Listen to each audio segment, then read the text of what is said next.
We'll be using millet grains to make our fura. If you're buying this locally, just make sure that you take your time to pick this as though you're picking beans, okay? They can always come with a lot of stones and shaft. These are the stones and shaft I removed while I was picking mine. We'll be needing dried ginger, dried chili peppers, and cloves. We're going to be blending our millet grains. I splitted mine in two because I wanted it to give me a fine blend and I wasn't using an industrial blender, so I needed to go little by little to be able to get a fine blend. Okay, I highly advise you use an industrial blender for this, heavy duty blenders at home, or you can go to the commercial people who use grinders to grind strictly dried ingredients, like the people that grind elubo, amala, plantain flour, all those things. So you can go there and do that, or you can just use a heavy duty blender at home. That way you'll be able to get a very fine product. But don't worry if you do not have any of those options and you have a regular blender, then just go in little by little and blend your grains and your spices till you get a very fine powder, at least the finest that your blender can give you. So we're going to sieve our blended millet grains. You can see the fine powder that I was able to get here. I sifted mine about 2 to 3 times until I was able to get a very fine powder. This is the shafts, but not necessarily shafts. This is the part of the millet grains that is not so fine but cannot be wasted. Okay, you can cook this and have it as a cereal. So for the finely ground powder, I'm going to transfer that into a clean and dry bowl. I'm going to just take out a little bit that I'll be using much later. For the rest of the powder in the bowl, I'm just going to go in with water little by little. You don't want to just go in with a lot of water at once and end up with a very watery paste. We are looking for a moldable dough. We're not looking for a paste, okay? That is why it's advised that you add in your water little by little. So just add in your water and mix together until you get a dough consistency, something that is like clay, something moldable. That's what we're looking for here. Fura Da NoNo is a very staple northern treat, absolutely nutritious and delicious. Okay, we enjoy a lot of spices, and I think this is one dish that would really, go so well with the Christmas holidays because it has warm spices in it. Something really perfect for the weather and for the season. I think this is something that you would really love, even if you haven't had it before. I assure you that you would definitely enjoy this if you try it.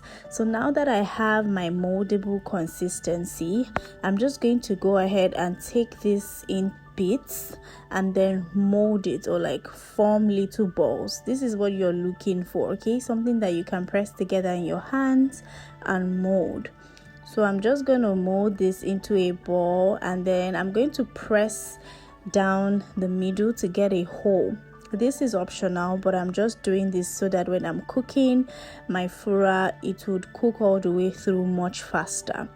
If you like, you can skip this. You can just roll them into balls and then boil it. However, that way it will take much more time to cook, and you have to cook on low heat, like low and slow cooking, to ensure that the inside of the dough cooks properly. But if you do it this way, it cooks faster, and you are sure that the heat spreads evenly all around your ball, so it's cooked all the way. So growing up, when we go to Adamawa, usually they would buy Fura Da NoNo for everyone. As a child, I really did not like fura. That is the millet mix. I never really liked it in the fura. I only liked the nono, and in the north they had it with like fresh cow milk, right? Fresh cow milk. They would just cook it a little bit and make it in form of a yogurt, and then they'll sell that with the fura. But for me, I didn't just like the fura. I don't know why. As a child, I never really enjoyed it. As an adult now, I definitely love it. I'm like more versatile and open to tasting flavors. As a child, I just wanted sweet things and milky things, but as an adult now, I want things that are flavorful and spices, and so all of that has made me like this this part of it. But as a child, then I would just have only the nono. I would not have the fura. That is, I would just take only the cow milk with sugar but this is something that is really a highlight of our upbringing. So you're just going to boil some water. You have to put this in boiling water, okay? Just boil some water, add in your fura, allow it to boil and cook. While it's cooking, make sure that you move it from time to time so that it doesn't stick to the bottom of your pot. Once you notice that it has hardened and it's cooking, it has, held its shape, then you can just leave it and allow it to cook for about 25 to 30 minutes. Really, this is how it would look. So once this is ready, take this out and then pound it. To make it easier for me to pound, I decided to cut mine into smaller pieces, and then I put this into my pounder. If you do not have this mortar and pestle, you can use a food processor for this to help pound it. It's almost like you're doing pounded yam, right? You're going to be pounding, you're going to be adding in little hot water. You're not trying to make it as soft and pasty like pounded yam. However, you're just trying to make it soft and smooth. Okay, so just watch the video and you'll see the consistency that you're looking for here. This is going to make it much more easier for us to mix with our yogurt. This is going to make it much more easier for us to chew. It's just it makes it soft and nice. And if you're going to be using a blender to make this, it will also make it easier for your blender to blend smoothly. So use your spoon, scrape the sides of your mortar, and then go in with some hot water and keep on pounding. Okay, you're going to pound this till you have something nice and soft and smooth.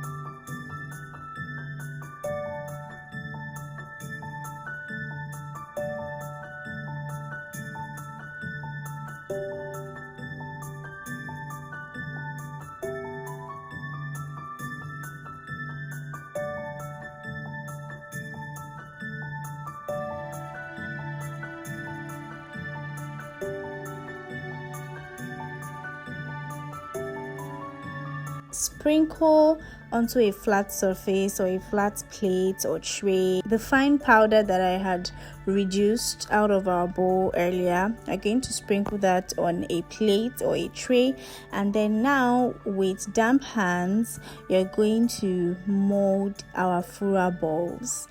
So this is what you see when you see Fura Da NoNo sellers. Okay, this is what they do. You're going to mold it into a ball, and then you're just going to sprinkle the little bit of raw fine flour on it. What that does is it gives it a coating to keep the insides moist and soft, just as it is from the mortar. The coating is going to help prolong the shelf life, at least for the rest of the day, because fura doesn't stay out long. If you're going to be making this, make sure you make it to have it immediately or that same day. If you're going to be making it and having it the next day, you're going to have to keep it in your refrigerator, not freezer. Okay, refrigerator, or you can just leave it out overnight and cover it with a kitchen towel, that is a paper towel. However, the coating is to help avoid the fura from drying out. Okay, it's going to help retain that moisture. So you're just going to keep on doing this until you are completely done rolling out all of your fura.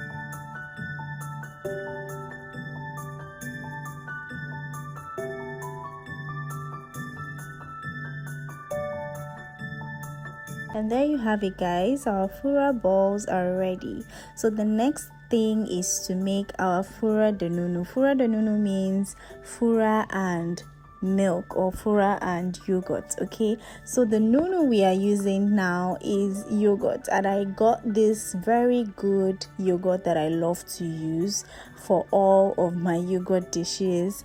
Whenever I do not have the time to make yogurt myself, this is the perfect brand. This is not a sponsored ad, but I recommend that you get this if you can. It's one of those very good yogurts. It's not tangy, it's super creamy and rich, and I got the sweetened yogurt. Okay, you can get the unsweetened one and then add your sweetener to your preference, or you can just get the unsweetened one if you do not want your fura to have any form of sweetener. Personally, I like a form of sweetener. Instead of adding white granulated sugar, I decided to just get sweetened yogurt, and this particular brand of sweetened yogurt is perfectly sweet. It's not overwhelming, it's just right. Blend until smooth, transfer it into your glass, and your Fura Da NoNo is ready. I hope you guys enjoy this video. Don't forget to subscribe to my channel, turn on that notification so you see the rest of my Christmas recipes when I post them just for you. Don't forget to share my videos to your loved ones, and I'll see you in my next video.